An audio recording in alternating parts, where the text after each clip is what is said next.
Itong susunod na linggo, you're covering the Asian tournament. How did that happen? Sanga-sanga yan, Sir Bill. Oo nga. Actually,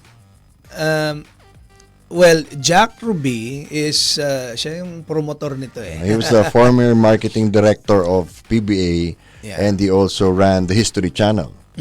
Daming ano to eh, madaming history to si Sir Jack eh. But anyways, Jack used to be part of PSL as a marketing consultant. So that's how we met Jack. You know, tayo naman laging pala kaibigan. We build relationships here and there.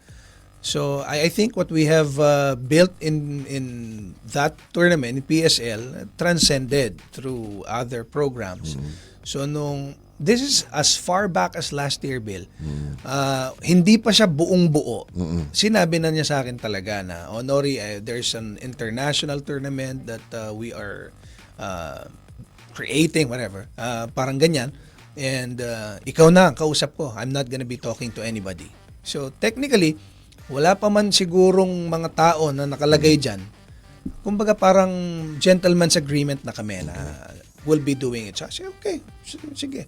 Sabi lang niya, will you be open to work with anybody? I said, no, that's fine. Yeah, that's At least once. Diba? Okay lang naman.